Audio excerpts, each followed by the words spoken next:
my name's Carrie Schreier. I'm an MSU Extension educator. I've been with Extension about 17 years. I'm also a mom of 4, so you'll hear me referencing my kids quite frequently, and I'm very fortunate to have a niece who's 15 months who's very close to my life right now. And it's always nice to get to have a hand in being around the little ones again. I miss those years. My youngest is 10 now. All right, you can go ahead and introduce yourself. Hi, everybody, and welcome. Thank you for joining us. I'm Ida Rubino. I'm a family doctor at Beaumont Troy, now known as Corewell Health East. I see patients in the family medicine clinic right in the Sterling Heights location. I also teach at Oakland University William Beaumont School of Medicine. I teach a course for the first and second year medical students. And I've done some lectures for Michigan State Extension as well as the Michigan Department of Health and Human Services on vaccines. So thank you for inviting me today. We're thrilled to have you. Thank you. This is a topic that people often have a lot of questions on. Our topic today is going to be about childhood immunizations. And we're going to begin with a short video. And I believe one of our assistants in the background here is going to help share that video. And while this video is playing, or as we get going, I will remind you, we do have 2 links in the chat box we encourage you to complete. So I will go ahead and mute myself and we'll play this video. And when it's done, we'll get going with our questions. It's a girl. It's a girl. I know it's a girl. With each of our kids, we've always waited to be surprised as to what the gender was going to be. I have all pink on, including a pink bra. When we went to the hospital for Francesca, everybody, including the nurses and physicians, said we were having a boy. That's true. No. I was at the verge of fainting when we delivered a girl, but it was so extraordinarily exciting. I'd like to introduce you to Francesca already.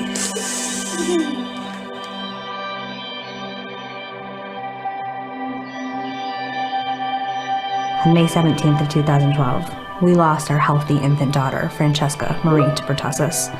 She was just 3 months old. We saw 4 doctors who didn't recognize the signs or the symptoms of this as being pertussis. We were really uncomfortable with the fact that she was so sick, and we took her into a children's hospital. We were having her baptized as they were taking her from us. It was the last time we'd ever see her awake. This is a dangerous and a deceptive disease. Pertussis is whooping cough, but what's misleading about that is you don't always hear that whoop. I didn't hear it ever in Francesca. It is a bacterial infection Which aggressively attacks the lungs, and that's why it's so difficult for an infant, and because they don't have the developed airway and respiratory system. We were overwhelmed with joy about having a daughter. And we would always say to each other, I can't believe that we have a daughter. And there is a huge loss in losing a child. But for us, it's so painful to think about the fact that our sons lost their sister. They adored her. 0 infants have to die from this disease. It's a simple shot that will save lives. Every mom should know that these vaccines, both Tdap and DTaP, are safe and proven vaccinations. One of the largest things that we've seen is just the lack of information. I think that exists equally between the medical community and the public. I didn't know about Tdap. I didn't know about its importance. You really need to vaccinate everyone around the infant to give them they call it a circle of protection.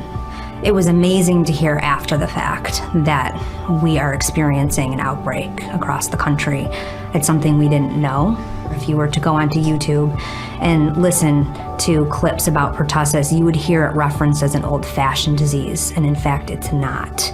It is back, and it is back with a vengeance. We didn't want anybody else to have to go through what we've gone through. Every mom should know about pertussis. Every mom should know that pertussis is on the rise, and every mom should know how to protect their infant. Get a shot, save a life.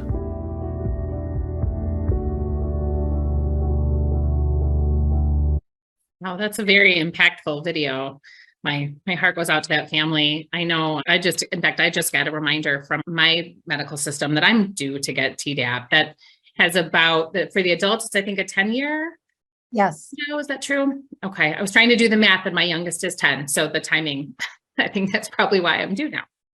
So in that video on pertussis, they referenced that their daughter had died. Is that an illness that only children get? Do adults get that illness as well? And then could you talk a little bit about the vaccines? I know it's DTaP for kids and Tdap for adults, but could you talk a little bit about that?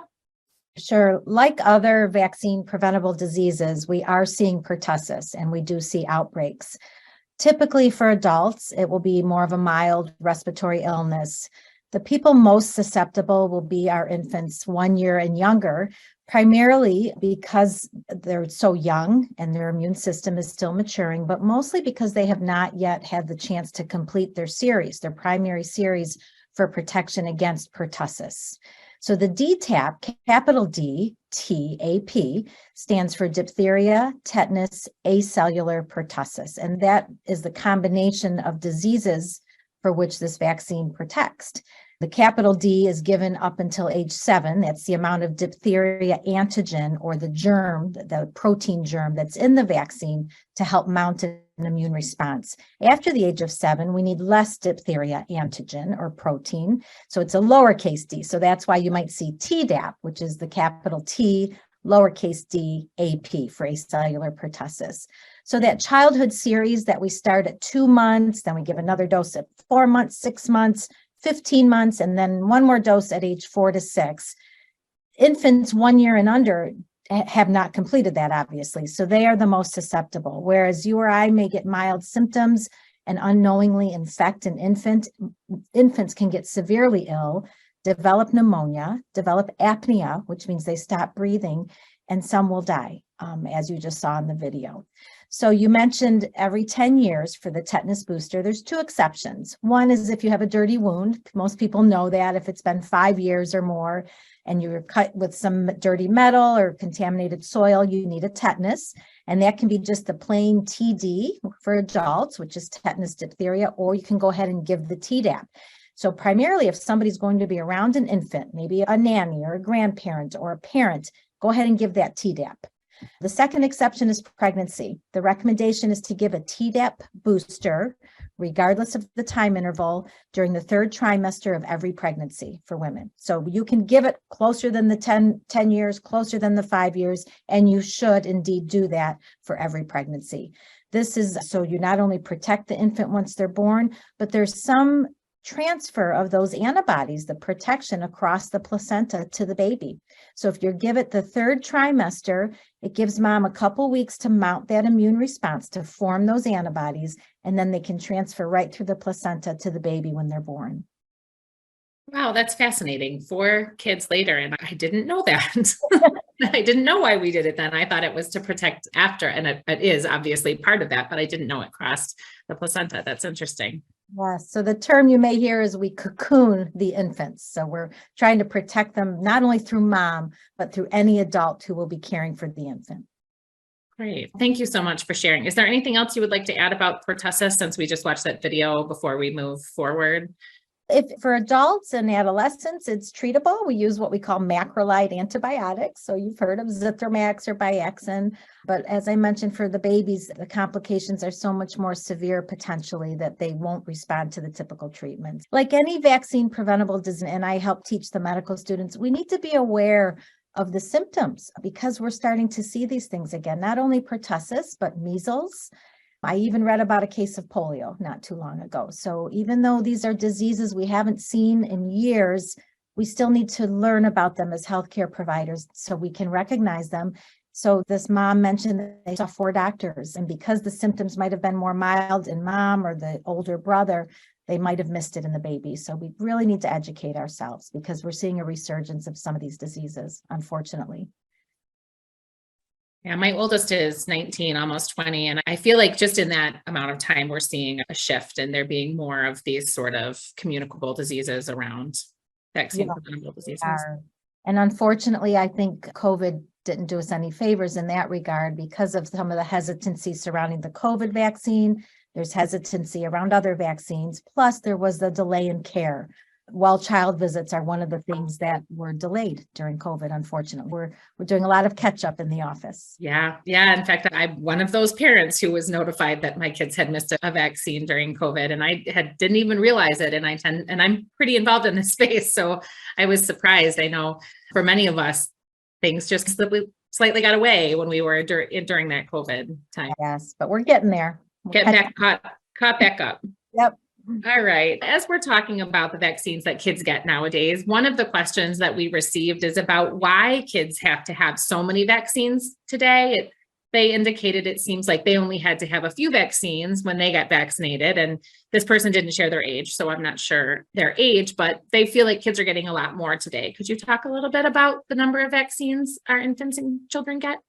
Sure. And that's a true statement. I've seen it in my training. When I was a resident, we had just a kind of a small laminated card with the vaccine schedule that fit in our pocket before everything was electronic. And now there are many more vaccines. And I actually see it as a positive thing. I think vaccines are one of the best forms of prevention we have. And these are debilitating diseases that I think the perception of how bad they are has gone away because we haven't seen them for so long. If you've never seen a case of polio or measles or some of the potential complications from chickenpox even, you don't feel like the vaccines are important. And so anything in medicine, there's a risk-benefit ratio. Yes, there are some risks, although very rare, to have a serious side effect. So the benefit of vaccines does outweigh the risk in the majority of cases. So yes, there are a lot more vaccines. I see it as a positive thing. I mentioned antigen. That's maybe a weakened virus or a protein unit that is in the vaccine, and it's microscopic, but it's just enough so that a healthy immune system can start to form antibodies to protect that individual against the disease.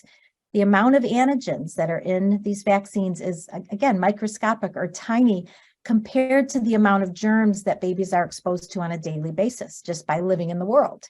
And although it may seem like more vaccines, it's not a strain on the immune system. And we've done a lot to really help, I guess, with the comfort level of getting multiple vaccines on one visit. If you're a parent, you know that at age 1, and then again before kindergarten, and perhaps when you start middle school, age 11, there are several vaccines. Those are the big visits, but they're all important. We have combination vaccines that help with that. We have nurse visits where maybe they don't have to come in for a full well child visit and can just come in and get their vaccines. The schedule is the way to go. I know there's alternate schedules out there, but the ACIP, or the Advisory Committee on Immunization Practices, meets several times a year. And this is a group of experts, not only from the CDC, but also from multiple specialty groups, including pediatrics and family medicine, who get together and review all the scientific evidence. When they make the decision to make the schedule and determine how many vaccines are given at each age, it's based on science. It's based on years of research. And so that's why that schedule is the most important to follow, even though it seems like a lot at one visit. Okay, thank you. One of the things that you mentioned as you were talking about vaccines is the times that they're given. So coming into kindergarten and going into middle school. Can you talk a little bit about why those vaccines are required for school or for sports? Why do children have to get those and provide records to school? Sure. So part of it, when they study the vaccines and at what age to give them, is based on couple things. One, the age at which these vaccines are studied. So there's an age group that they study. All the participants fall within that age group. So the vaccine may then be approved for that particular age group. They decide that based on the prevalence of the diseases. At what age are kids and adolescents most affected by these particular diseases? For example, Haemophilus. As kids get a little bit older, the risk might come down. Similarly, for rotavirus, the risk might come down. So those vaccines are given earlier in childhood than something like HPV, for example, which has been safely studied starting at age 9 all the way up to age 45. And the goal there is to protect adolescents prior to exposure of the virus. It would not make sense to have that vaccine given as an infant. So it's based on the studies that are done in terms of safety, exposure to the particular disease. And then the schedule and the timing also has to do with the immune response. So Different vaccines require a different number of doses in what we call the primary series to prime that immune system and complete the series. And then different vaccines, we've shown that maybe protection will start to wear off after a certain amount of time. So that's where those booster doses come in. And meningitis or meningococcal, the brand name Menactra, maybe you've heard of, is one of those examples. When it first came out at age 11, we gave the vaccine, and over time it continued to be studied, showed that protection started to decrease. So we gave a booster dose at age 16, just so we could protect those adolescents once they started college, during which time they're most susceptible to meningitis. I was just going to say, I remember doing that one before my oldest headed off to school. Yes, that's an important one. Oh, yeah. And on a side note, I know there was a meningitis outbreak when I was a student living in the dorms, and we had a mass vaccination effort at that point in time. So I certainly saw firsthand the impact of the importance of being vaccinated against meningitis. And how grateful you must have been that there was a vaccine, because that's a disease that is often missed initially. It rapidly progresses, can be fatal in a otherwise healthy individual. And even if it's caught in time and treated, there can be long-term sequelae. So people can have nerve damage, brain damage, loss of limbs even. So it's very serious. And to think that we actually have two good vaccines for adolescents, one that's required, the meningococcal A, many people know, but also meningococcal B that a lot of schools don't require, but equally important, because these are often missed, but potentially fatal diseases in otherwise healthy adolescents. So prior to those vaccines being available, there wasn't a whole lot we could do besides catch it early and hope that the antibiotics would work. So again, prevention is key. Yeah, definitely. These are not benign illnesses. These are very serious illnesses. No, that was quite an experience. They actually brought in the Michigan National Guard to do our vaccinations. It was quite an experience. And I'm very grateful my daughter was able to get that all set before she went off to school. Yes. Could you talk a little bit? Our next question is regarding vaccines for things that might be seen as more mild illnesses like chickenpox. This person shared that they have a friend who doesn't get vaccines for things they see as mild, like chickenpox or the flu, that they would prefer them to get natural immunity. Could you talk a little bit about any truth that might be there around natural immunity being better than acquired immunity from a vaccine, and just your thoughts on whether or not there are some that are less important? Yeah, natural immunity is a wonderful thing. Our immune systems are amazing. And so in an otherwise healthy person who gets sick with chickenpox or flu, many times they will develop natural immunity. The downside is they got sick. And so influenza is not a benign condition. In fully healthy children will die every year in the state of Michigan from influenza. They don't have underlying conditions, but influenza can be very serious. Now, yes, maybe people have not seen that happen, but in healthcare we do. For example, with chickenpox, when I did my internship in pediatrics, I did see babies die from chickenpox and be admitted to the hospital with some of the complications from chickenpox. Yes, natural immunity is wonderful. Immunity from a vaccine is more predictable. For example, a flu shot will, over a period of 2 weeks, will mount an antibody response against the influenza virus. Influenza virus does mutate every season, every year, like all viruses do. So perhaps the original natural immunity will not protect against one of the variants. And so with the flu vaccine, we are able to often change what's in the vaccine to match some of the recent variants. So besides addressing the variants, predictable protection, thinking about the complications of some of these conditions is, I think, where we need to go with that. So influenza and varicella or chickenpox potentially both have serious complications. And they're both safe vaccines that are well tolerated. Yeah, and I know in our family, we did not have mild cases of chickenpox. So I certainly, not something I wanted my kids to have to go through the way that I went through it. That's true. Yeah, most of us, if we had it as children, we remember being sick for about 2 weeks. And viruses do have complications in children. You know, that there can be brain involvement, there can be pneumonia, admissions for other reasons, dehydration, fever, etc. Yeah. And we learned with COVID, long COVID. So there are long-term sequelae of many viruses that we're learning about. on that note about talking about these quote unquote more mild illnesses like the flu, we have a question that came up in chat about what you might say to someone who is skeptical about scientists getting the right strain of the influenza virus every year. And now it appears maybe COVID might be added to that of things we have to get that right strain for. What would you say if somebody's skeptical about whether or not they're actually able to get this correct? That's a great question. And it's true. There's no perfect vaccine. No vaccine is going to have 100% coverage, especially when you're talking about viruses that mutate, like influenza and COVID.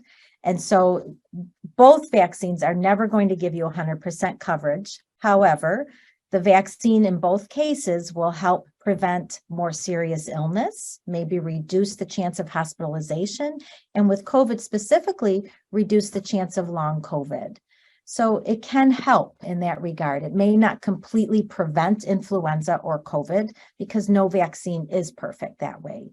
When they tried to base the current vaccine on the most recent variant of the virus, that again is based on good, solid science.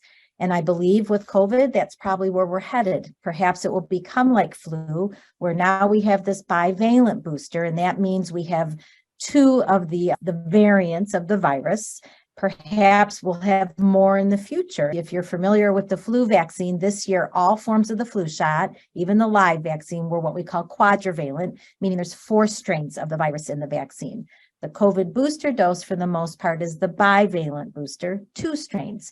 Perhaps as we move on, we'll be able to include more variants in the COVID vaccine so that it offers more protection. For example, Delta and Omicron, the 2 that we're most familiar with. So it's not exact, but it's based on science, and it helps not only with preventing disease, but also serious illness. And if I remember correctly, the guess on what the type is comes from studying what's happening in other hemispheres, right? In their season? Yes, and past season as well. Okay, that's interesting. I didn't know it can seem sometimes like it's just a random guess about what might be coming, and not that there isn't some real data going into. Oh, definitely real data, not a guess at all, based on what we've actually dealt with. And keep in mind, we see flu all year. Yes, there's a flu season where we see a spike in cases, but we see it all year, so it can constantly be studied. Great. On that subject of the flu vaccine, our next question is about whether or not kids can get sick from the vaccine they're receiving. Specifically, we often hear this one about the flu, that people don't get the flu shot because they might get the flu from their flu shot. Is that true? Can people get flu from the flu shot or get sick from other vaccines? Great question. So there's basically two types of vaccines, live vaccines and I guess inactivated, we'll call them. Even though there's a lot of different methods to make the vaccines that are not live, that's the other category. So a live vaccine actually will contain a weakened form of the actual virus that you're trying to protect against. And it's just enough that the body will recognize it as foreign and start to make antibodies or mount an immune response against it. Because of that, the vaccine may cause really side effects similar to the illness that it's trying to prevent. And so with influenza, if it's a live form of the vaccine, they may feel achy or get a low-grade fever or a mild cough.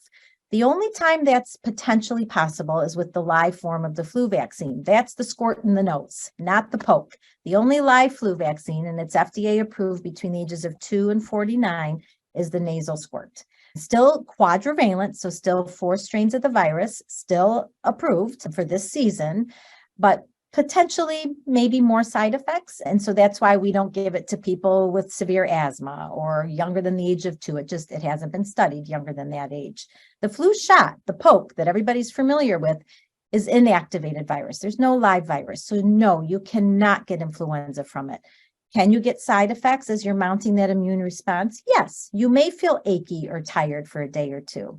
Can you get the flu after you get the flu shot? Yes, because I mentioned it can take up to 2 weeks to mount a full immune response. So maybe you were exposed, you get it during flu season, perhaps a few days ago you were exposed, you got the flu shot, it's not fully effective, and you could get influenza. And then the last reason would be because no vaccine is perfect and the flu vaccine is not 100% protective, potentially you could still get influenza, but with the likelihood that it's going to be less severe with less chance of hospitalization. So the long answer is the flu shot does not cause flu. Great. I know that's one that people often struggle with, All the time. deciding, Yep, good thinking question. that they can get the flu from getting that vaccine, but it certainly is not, again, not an illness that we want to be getting.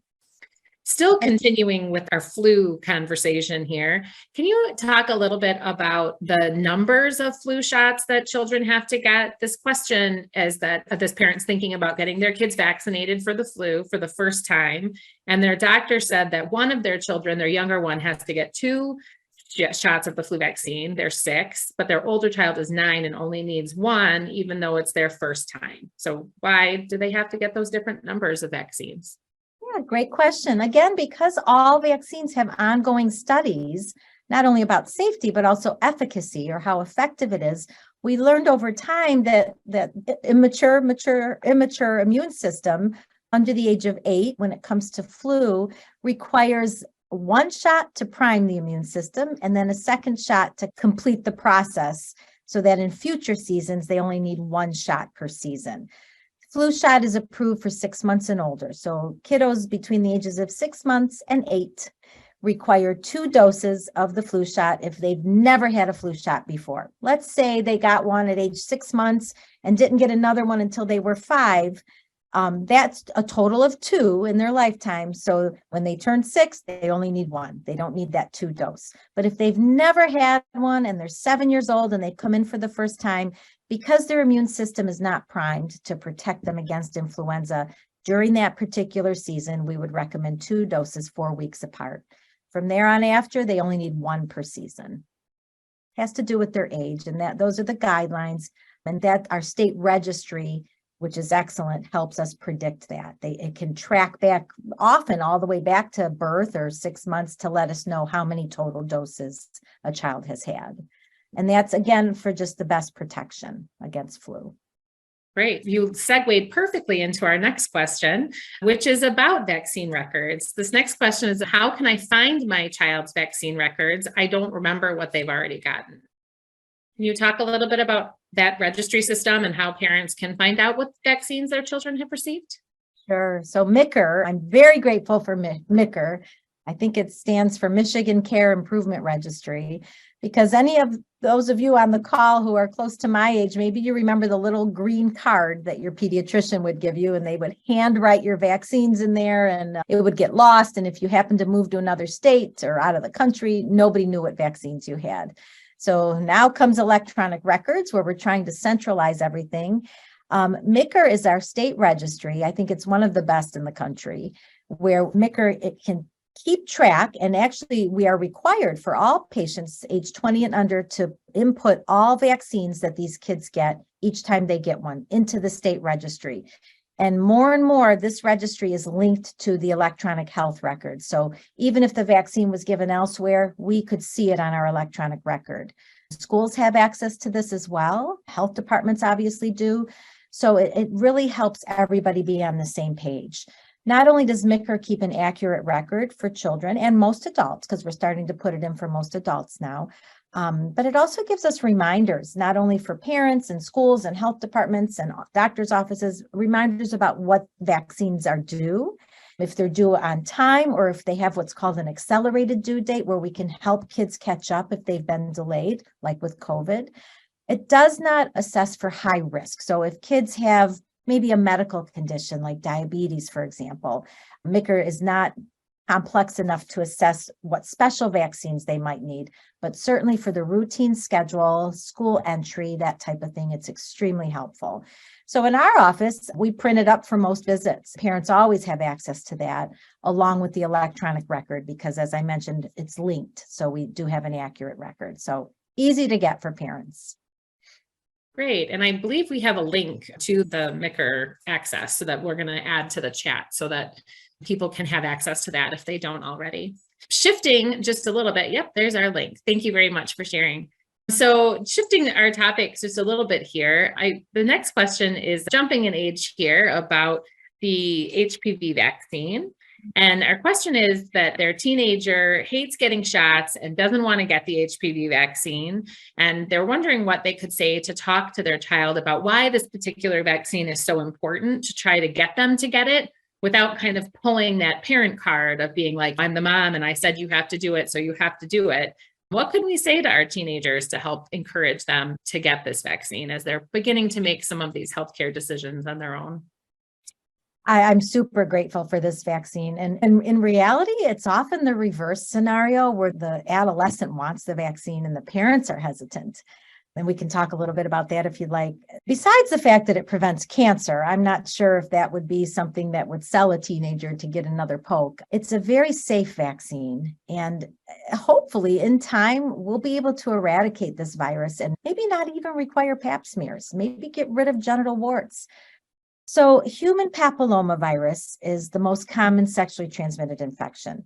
Often it's not symptomatic. So if you have a young male, a teenage boy, who has human papillomavirus, he may never know. Unless he has genital warts, you may not know that he has symptoms. Similarly with females, unless they come in and get a pap smear, which we don't do until age 21 these days, they may never know if they're infected unless they have genital warts.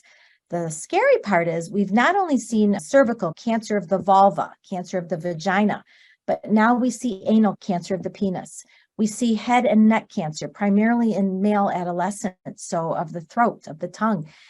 And 80% of these cancers are caused by human papillomavirus, which is often preventable. 80% of the time it's preventable.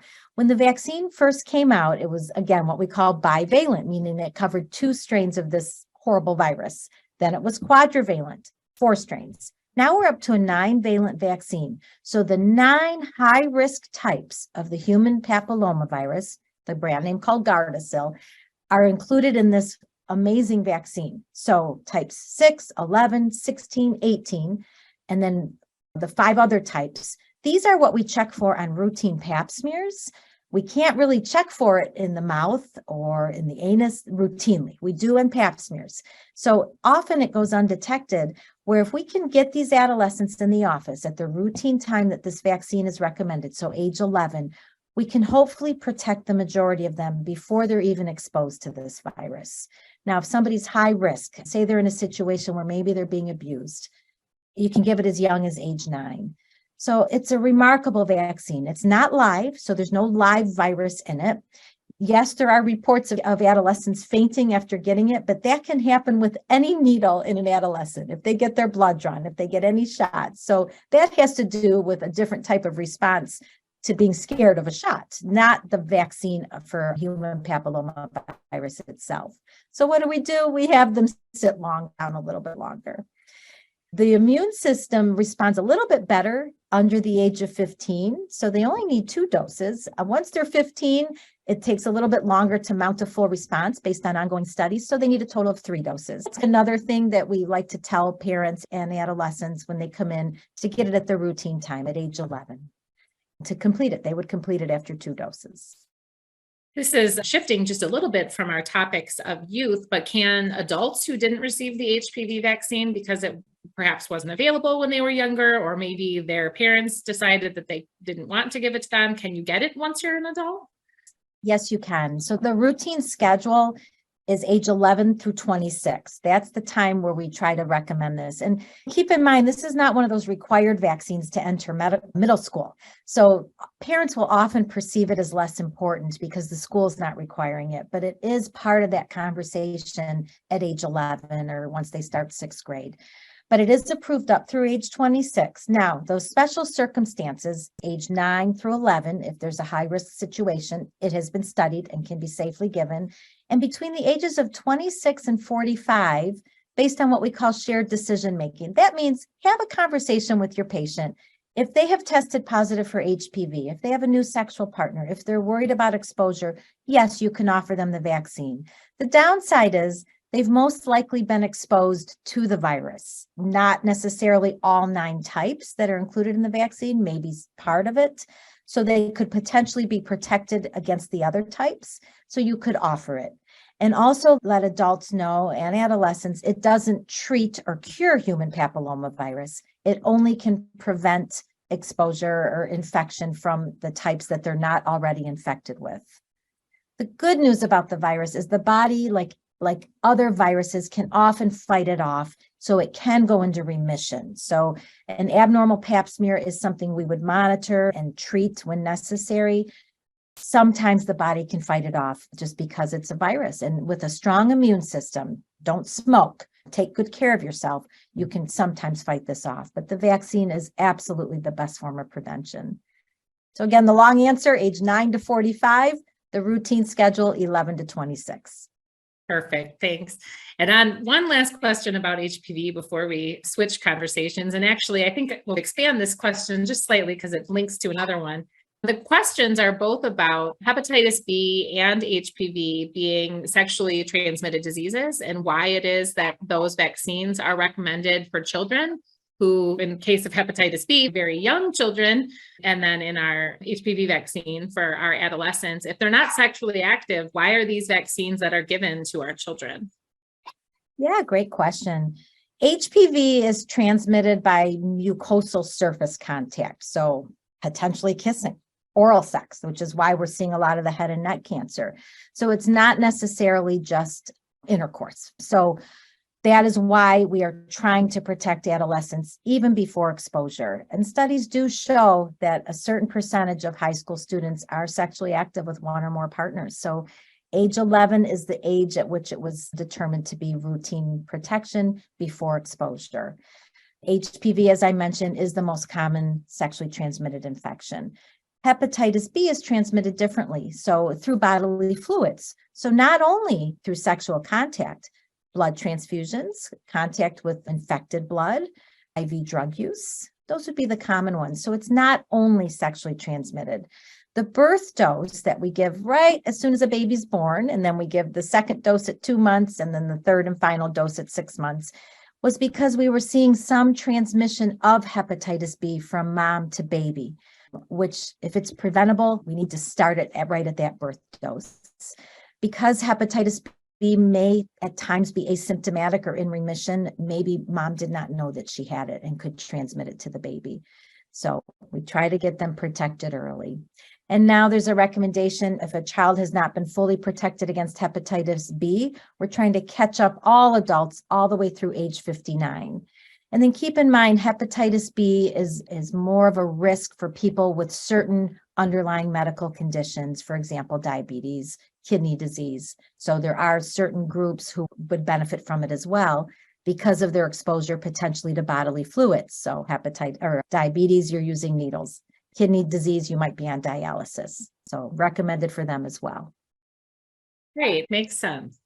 Our next question here is about the big question about autism. And I know back when my children were infants and getting these vaccines, there was a lot of talk about the potential for vaccines, particularly MR, to cause autism. Can you talk a little bit about that link and how we know it's not true? Sure. There have been multiple studies disproving a link between vaccines, any vaccines, but specifically the MR vaccine and autism. Measles, mumps, and rubella, or MR vaccine, we give it around 12 to 15 months, often the time where kids start to talk or not talk, often the time where we might suspect somebody is going to be diagnosed with autism. So there might be a correlation in timing, but there have been multiple solid studies disproving any link between autism and the MR vaccine or any vaccine. This all started with an article in the Lancet Journal by Dr. Andrew Wakefield. It was a very flawed study, a small study, where he proposed that there was a link between autism and the MR vaccine. This has been disproven multiple times.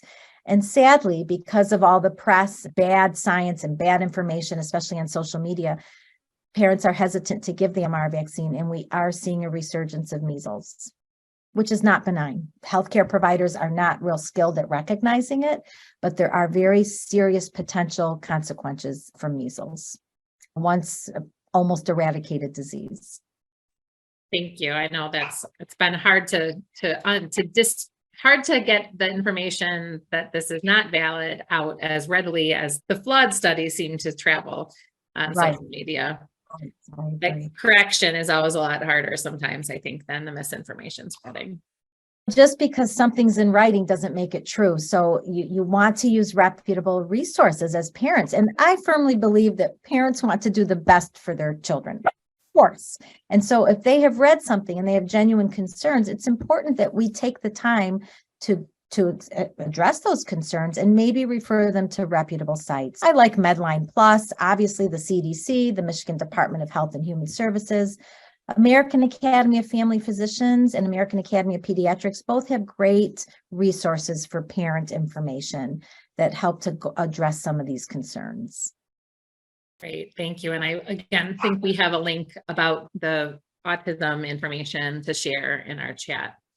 Great. Okay, I'm just looking ahead at some of our pre-submitted questions. I want to make sure we get to some of our most important questions. This hour is moving so quickly. Our next question I'd like to pull up to the top here is about having family visiting new babies. So we've got that brand new baby who maybe hasn't had any of their vaccines yet. Is it safe to have family visit before they're vaccinated? The mom that submitted this question is wondering, how do you handle that? Should you ask people if they're up to date on their vaccines? Is it okay to have family over? What should you do in that situation? Wow. Yeah, that's a great question. And I guess I was a little bit of a freak because I delivered both of my kids in the middle of flu season and I did not let anybody visit. However, I do think we need to trust our family and trust our vaccines. So if you have family members who are not sick and they're honest about it, perhaps they've had their COVID booster, perhaps they've had their flu shot, and they even got a Tdap before they came to visit the baby. I do think it's okay. I don't think there's anything wrong with asking friends and family if they're feeling okay. Are they having any symptoms at all? And if you wanted to ask how they feel about vaccines, those would be the big ones I would ask about. Tdap, influenza, and COVID. And those are going to be the most transmissible. Yeah, I think those would be the biggest ones.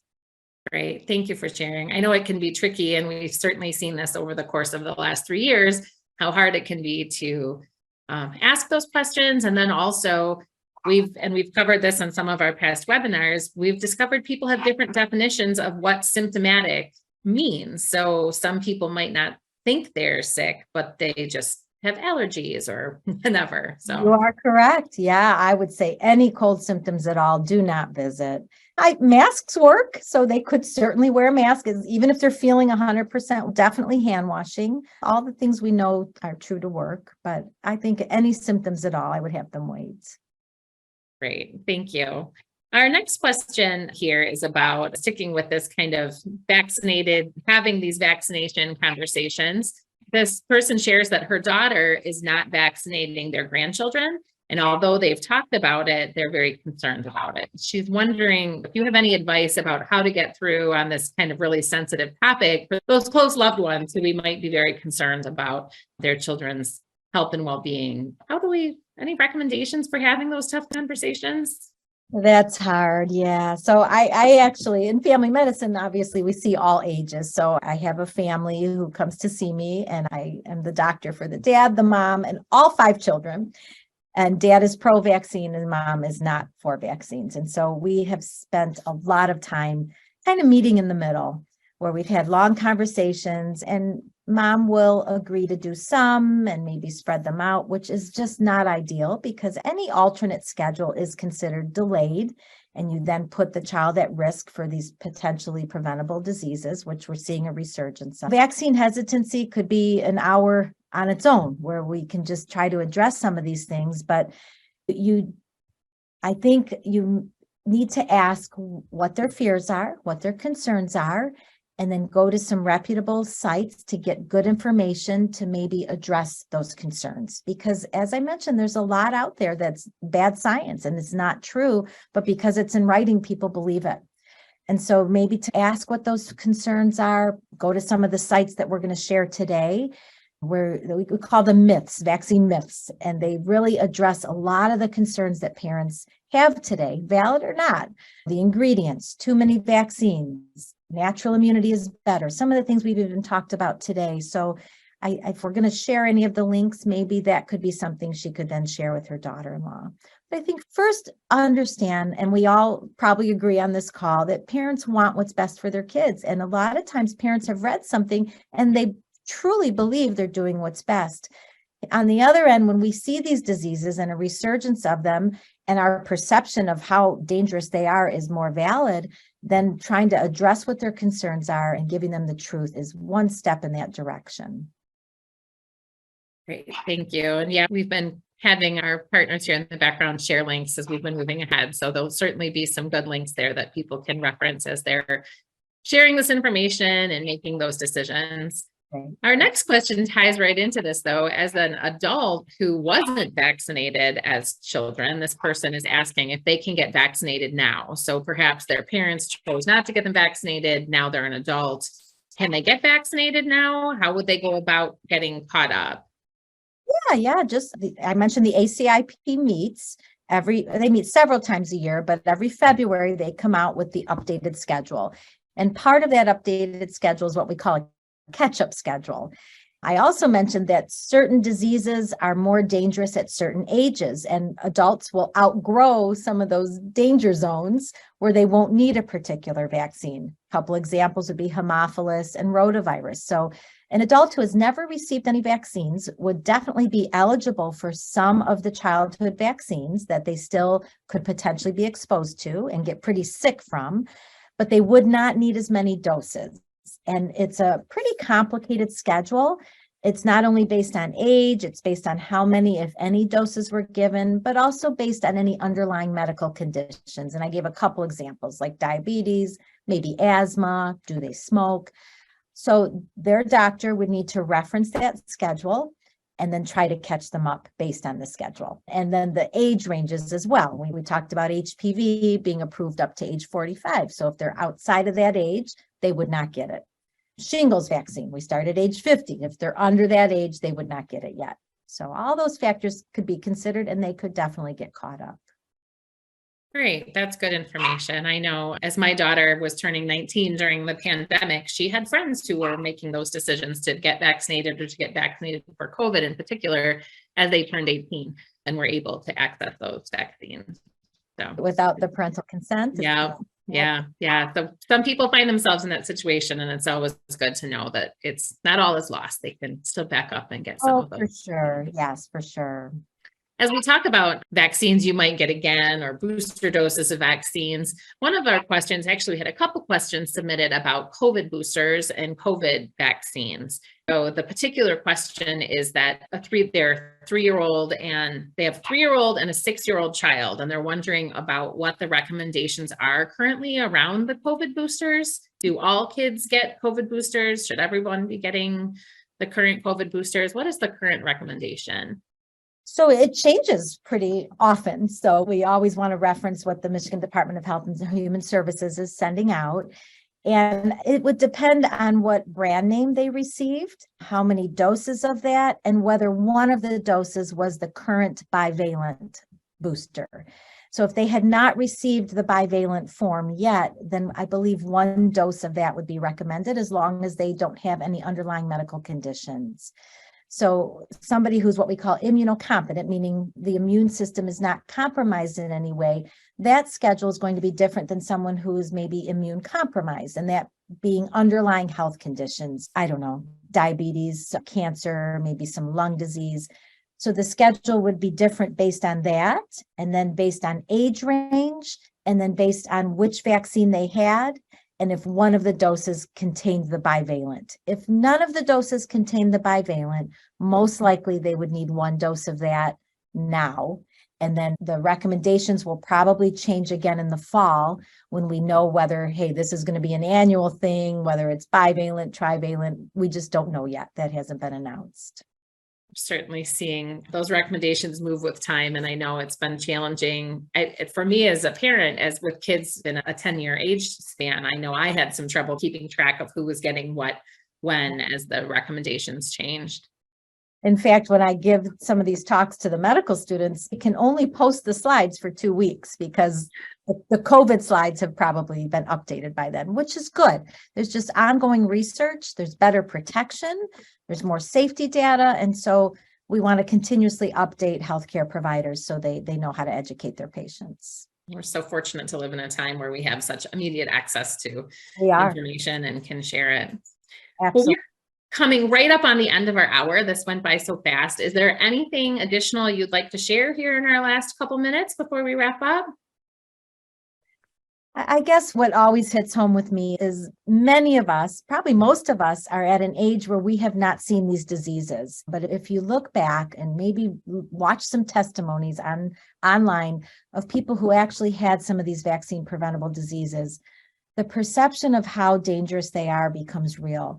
Now, with all the hype on social media, especially about vaccine hesitancy, the perception of the vaccines being dangerous has almost overcome the reality of how bad some of these diseases are. And vaccines are safe. They're well studied.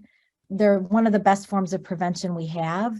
And these are bad illnesses that we are trying to prevent in our children, our babies, our adolescents. So talk to your healthcare provider, use reputable sources for your information.